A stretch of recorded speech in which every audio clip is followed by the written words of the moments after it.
عمران خان کے وکیل پنجوتا صاحب نے درخواست پٹیشن فائل کی تھی. رجسٹرار اسلام آباد ہائی کورٹ تھا, اس نے پٹیشن خارج کر دی تھی, لیکن آج وہی طریقہ کار تھا, نواز شریف کی اپلیکیشن تھی وہ منظور کر لی گئی. کیا یہ انصاف کا دورہ معیار نہیں؟ جو ججز ہوتے ہیں وہ ایک منٹ کے اوپر فیصلہ کرتے ہیں. جب تک یہ ملک ان عدالتوں کے کیسز کے حوالے سے, گرفتاریوں کے حوالے سے, جلا وطنی کے حوالے سے یہ ختم نہیں ہوتا, آگے نہیں بڑھتا. عمران خان کو سیاست میں آنا چاہیے, ایک اچھی اپوزیشن, ایک مضبوط اپوزیشن ہونی چاہیے. اس کے جو کیسز ہیں وہ منٹ کے اوپر, ٹرائل کے اوپر ہونے چاہیے. اگر اس نے کرپشن کیا ہے تو پھر پبلکلی اس کو تمام اس کے کیسز کو سامنے لا کے اور اس کا جو ٹرائل ہے وہ عوام کے سامنے لایا جائے. السلام علیکم, ہمارے ساتھ موجود ہیں پاکستان الیکٹرانک میڈیا رپورٹر ایسوسی ایشن کے صدر آصف بٹ صاحب, سینئر صحافی ہیں. آصف بھائی, آپ سے کچھ سوالات ہیں کہ نواز شریف صاحب کی آج ہی پٹیشن فائل ہوئی اسلام آباد ہائی کورٹ میں اور آج ہی سماعت کے لیے ابھی مقرر ہوگی اور سماعت کل تک ملتوی ہوگی.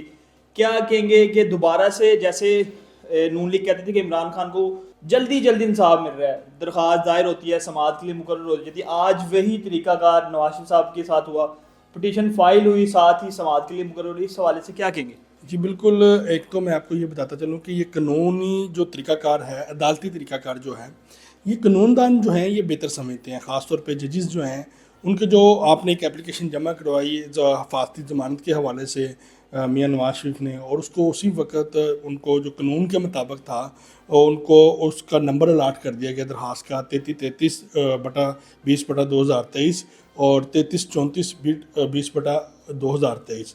دیکھیں, یہ ایک چیز ہوتی ہے کہ یہ رائٹ ہے ایک بندے کا کہ جب وہ اپلیکیشن جمع کرواتا ہے تو اس کو اس کے مطابق, قانون کے مطابق جو رجسٹرار ہیں ہائی کورٹ کے یا اسلام آباد ہائی کورٹ کے, وہ نمبر الاٹ کرنے کے پابند ہوتے ہیں. اس کے بعد عدالت کا فیصلہ ہوتا ہے کہ وہ اس پٹیشن کو, اس سماعت کو فوری رکھیں یا ایک دن کا وقفہ دے کے اس کے اوپر وہ جو دلائل ہیں لیں, ٹرائل کریں, اور اس کے مطابق جو ان کو نظر آئے گا, جو ان کو دلائل دیے جائیں گے کہ ان کو حفاظتی ضمانت کیوں دی جانی چاہیے, ٹھیک ہے, قانون کیا کہتا ہے, تو وہ اس کے مطابق ججز جو فیصلہ کریں گے وہ میرے خیال سب کو ماننا پڑے گا. جیسے عمران خان کو ملتے تھے تو سب لوگ مانتے تھے, اب نواز شریف کو اگر ملتا ہے تو میرا خیال ہے سب کو ایکسیپٹ کرنا چاہیے. اچھا بھائی, ایک سوال یہ ہے کہ اسی طرح کا کیس تھا جب عمران خان کے وکیل پنجوتا صاحب نے درخواست پٹیشن فائل کی تھی, تو جو رجسٹرار اسلام آباد ہائی کورٹ تھا اس نے پٹیشن خارج کر دی تھی, لیکن آج وہی طریقہ کار تھا, نواز شریف کی اپلیکیشن تھی وہ منظور کر لی گئی.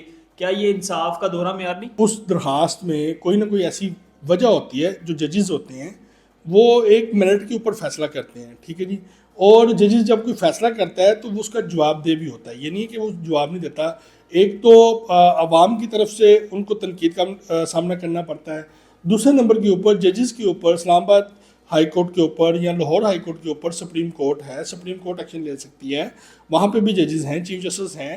تو ماشاءاللہ بھی chief justice of Pakistan justice Fayyaz Isa اس وقت آپ دیکھ بھی رہے ہیں, ان کی جو عدالت لگ رہی ہے, جو ان کے فیصلے آ رہے ہیں, جو ان کے نوٹسز ہو رہے ہیں, تو وہ چیزیں آپ کو مد نظر رکھنی چاہیے.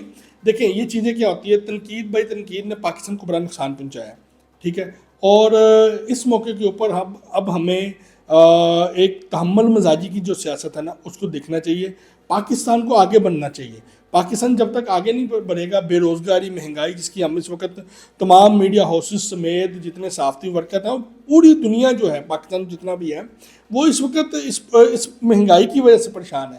تو جب تک یہ ملک ان عدالتوں کے کیسز کے حوالے سے, گرفتاریوں کے حوالے سے, جو ہے جلا وطنی کے حوالے سے یہ ملک ختم نہیں ہوتا, آگے نہیں بڑھ سکتا. ایک اور سوال, پاکستان کے تمام سوشل میڈیا کے اوپر نواز شریف صاحب کی وطن واپسی کی ہائپ بن چکی ہے.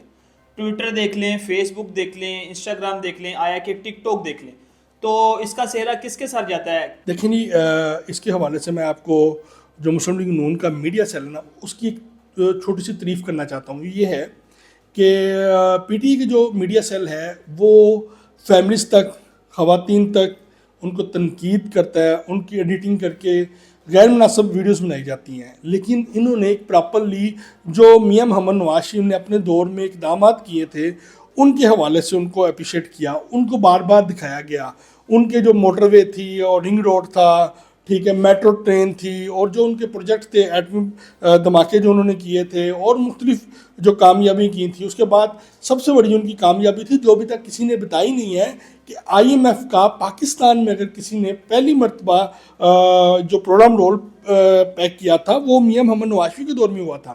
تو یہ ایک اچھی چیز جو ہے وہ اگر ان کا سوشل میڈیا بتا رہا ہے, جس سے عوام میں اویئرنیس آ رہی ہے.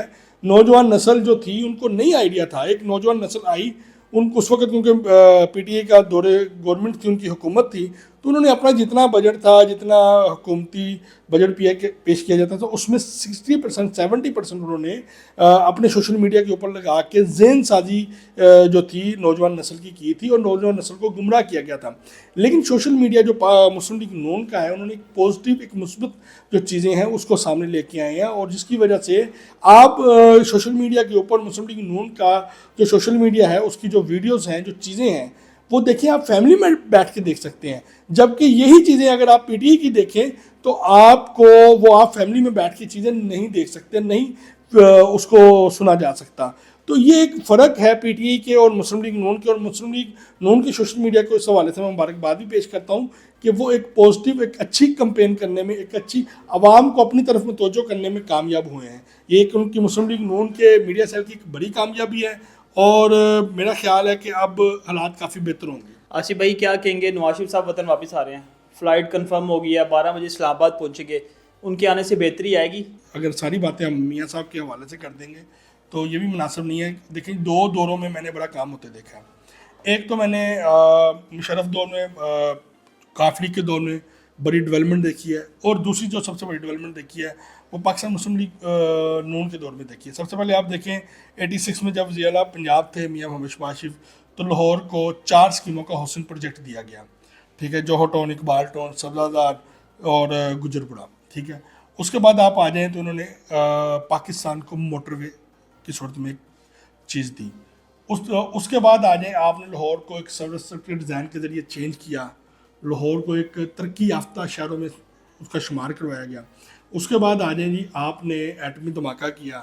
اس کے بعد آ جائیں جی آپ نے رنگ روڈ دیا کہ تمام لاہور کی جو ارد گرد آبادی ہیں ان کو آپس میں منسلک کیا جائے. اس کے بعد آ جائیں ڈیفینس روڈ جو وہ آپ نے دیے, ٹھیک ہے. اس کے بعد آ جائیں آپ نے تمام پنجاب کے, یہ نہیں کہ صرف لاہور کے اوپر ڈیولپمنٹ کی, آپ قصور دیکھ لیں, آپ شیخوپورہ دیکھ لیں, آپ ملتان دیکھ لیں, آپ بہاولپور دیکھ لیں, آپ ساہیوال چلے جائیں, آپ لیا چلے جائیں, آپ گجرات چلے جائیں, آپ گجرانوالہ چلے جائیں, آپ سیالکوٹ چلے جائیں, آپ یعنی کہ پنڈی, اسلام آباد, ایسے لگتا ہے جیسے آپ پنجاب میں ایک بہترین صوبے میں, دنیا کے بہترین شہروں میں آ گئے. تو یہ ایک نواز شریف کی بڑی کامیابی تھی. اس کے بعد نواز شریف نے لوگوں کو ایجوکیشن کے حوالے سے, دیکھیں لوگوں کو ایجوکیشن کے حوالے سے جلسوں جلوسوں میں بچوں کو نہیں بلایا گیا, بلکہ بچوں کو کہا گیا کہ آپ گھر بیٹھ کے اپنی ایجوکیشن کمپلیٹ کریں, لیپ ٹاپ لیں, ہم آپ کو ایجوکیشن کے حوالے سے سبسڈی دیتے ہیں. ان کو یہ نہیں کہا گیا کہ آپ کالج کے کالج, یونیورسٹی کی یونیورسٹی بچیاں آئیں ہمارے وہاں پہ جلسے جلوسوں میں آئیں, وہاں پہ آپ رنگ برنگے جھنڈے لگائیں, گانے ہو رہے ہیں, ناچ گانا کریں, ڈانس کریں. تو یہ نون لیگ کی ایک بہترین حکمت عملی تھی.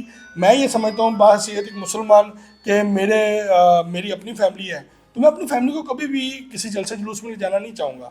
تو ایک اچھی اور پازیٹیو ہمیشہ انہوں نے سیاست کی ہے. آپ نواز شریف کے حوالے سے دیکھ لیں, جب ان کو کئی دفعہ جیل برداشت کرنی پڑی ہے, کئی دفعہ جیل جانا پڑا ہے, اور میرا خیال ہے کہ سب سے زیادہ اگر جیل میں گئے ہیں تو وہ آصف زرداری اور میاں محمد نواز شریف گئے ہیں, اور انہوں نے کئی سال جیلیں میں اپنی سزا بھی کاٹی ہے, لیکن اف نہیں کی, اور نہ ہی کبھی انہوں نے ایسا کہا ہے, الزامات لگائے ہیں, نہ ہی پاکستان کی بدنامی کا باعث بنے ہیں, نہ ہی پاکستان کے ریاستی اداروں کو ان کی ساکھ کو خراب کرنے کی کوشش کی ہے. تو ایک پارٹی, ایک محب وطن پارٹی کا یہی سب سے بڑا ہوتا ہے کہ وہ پاکستان کے ساتھ سنسیئر رہیں, محب وطن رہیں. تو اسی وجہ سے ان کو ہر بار عوام جو ہے پسند کرتی ہے, عوام ان کو ووٹ دیتی ہے, دوبارہ حکومت میں لاتی ہیں, کیونکہ وہ یہ سمجھتے ہیں, جیسے اب ان کا ایک نعرہ لگایا گیا ہے کہ امید ہے پاکستان, تو وہ یہ سمجھتے ہیں کہ پاکستان میں اگر ترقی کی ضمانت ہے تو وہ میاں محمد نواز شریف. عمران خان کا مستقبل کیا ہے؟ جی عمران خان کو سیاست میں آنا چاہیے, ایک اچھی اپوزیشن, ایک مضبوط اپوزیشن ہونی چاہیے, ٹھیک ہے، اس کے جو کیسز ہیں وہ میرٹ کے اوپر، ٹرائل کے اوپر ہونی چاہیے. اگر اس نے کرپشن کیا ہے تو پھر پبلکلی اس کو تمام اس کے کیسز کو سامنے لا کے اس کا جو ٹرائل ہے وہ عوام کے سامنے لایا جائے. پھر اس کو ریلیکسیشن نہ دی جائے، اس کو لاڈلا نہ بنایا جائے، اس کے کیس جو ہیں وہ التوا کا شکار نہ کیے جائیں. اس کو پراپرلی اس کا ٹرائل ہو، اور اس کے جو ثبوت ہیں وہ مارکیٹ میں لائے جائیں، دکھائے جائیں، اور تاکہ پبلک کو پتہ چلے کہ ہم جس کو رہنما سمجھتے تھے وہ ہیرو ہے یا زیرو ہے. یہ سب چیزیں جو ہیں، یہ میرا خیال ہے کہ ایز اے جرنلسٹ میں میرٹ کے اوپر یہ چیزیں ہونی چاہیے. جی جیسا کہ آپ نے دیکھا، آصف بٹ صاحب نے کہا کہ عمران خان کو سیاست میں آنا چاہیے، اور نواز شریف کو کیوں حکومت میں آنا چاہیے وہ بتایا، اور آج کی جو نواز شریف صاحب کی پٹیشن فائل ہوئی اس کے حوالے سے بھی بتایا تھا. اس طرح کی مزید خبروں کے لیے آپ دیکھتے رہیے ایمرا نیوز، اور مجھے دیجیے اجازت. اللہ حافظ.